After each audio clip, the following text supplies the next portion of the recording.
Venezuelan migrants in the U.S. who currently have protected status are facing a fast-approaching deadline. Their legal status in America is set to expire in April. There are more than 900,000 Venezuelans living in the U.S., according to census figures, and 300,000 of those have temporary protected status. Shortly after her confirmation, Secretary of Homeland Security Christi assigned an expiration date of April 7th for those protections. And the city of Doral in South Florida has one of the largest populations of Venezuelan migrants in the U.S. So let's talk to Mayor of that city, Christi Fraga, for more on this. Mayor, thank you for coming on. You wrote this letter to President Trump this week, making the case for Venezuelan TPS holders. Why?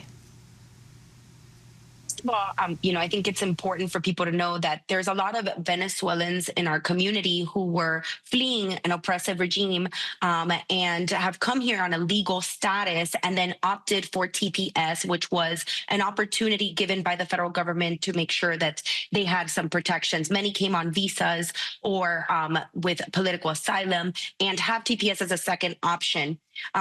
Many of these people have supported the Republican platform of safe borders, safety and security order in our country, and we are 100% in agreement with that.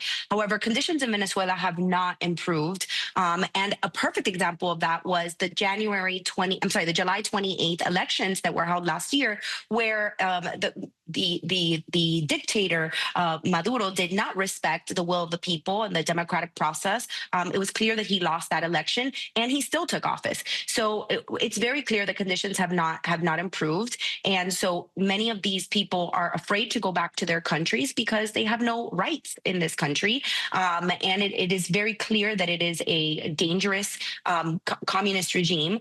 These people are here, have paid taxes, are teachers, they've recertified their education, they're business owners, they're productive members of our society. They're not all, violent criminals like maybe some have been. And those people, we all agree, should be removed from our country. I understand that the temporary protective status is something that needs to be reviewed for the purposes that it was temporary. And also many have maybe abused this status, and those should not be renewed. But there is a large number of people here. Doral is a perfect example of the productive members of society that have helped build and develop this community from the Venezuelan community. And we do have a very large number of those living within our community. Many that have become citizen through the avenues allowed, and some who still are on protective status or on another status that is being waiting for confirmation on. Mayor, can you conduct those reviews that you say are necessary by this April 7th deadline? That's the concern of many, is that it's a large number of people, and how do you conduct these reviews, or something new, right? If the government is looking at, the federal government is looking at instating a new opportunity for people to apply who have followed the law, our law-abiding citizens, have filed their taxes, have been, again, productive members of society.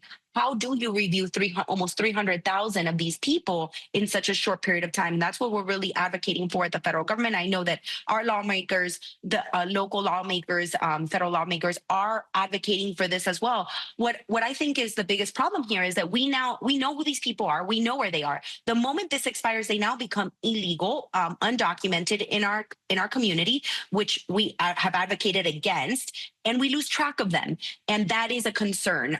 So many of them are very anxious because they don't want to be here illegally, but they can't go back to their country.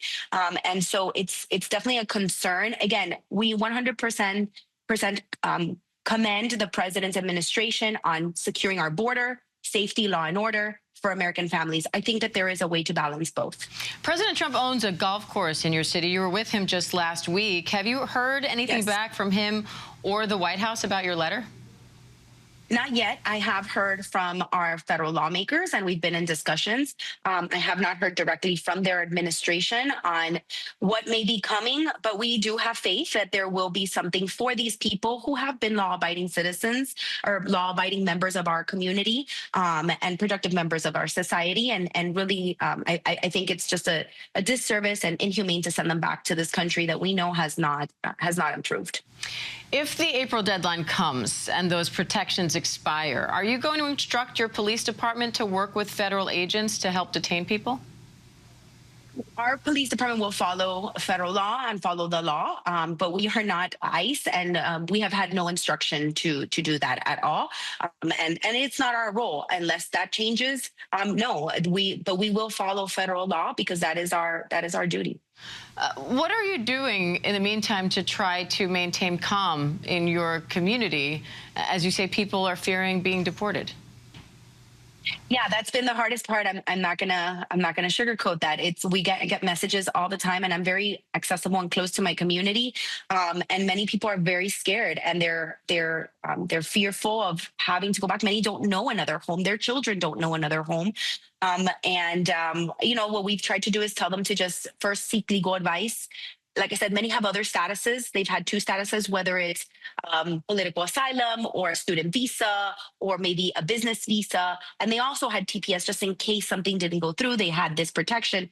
So we've asked them to seek legal advice. We're hosting conferences or information sessions. And we've told them just to stay informed, and we will keep them as informed as possible.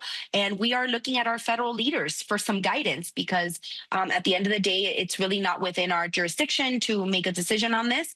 But we are doing our best to keep calm and information and, you know, ease tensions a bit. All right, Doral, Florida Mayor Christi Fraga, we appreciate your time today, Mayor. Thank you. Thank you.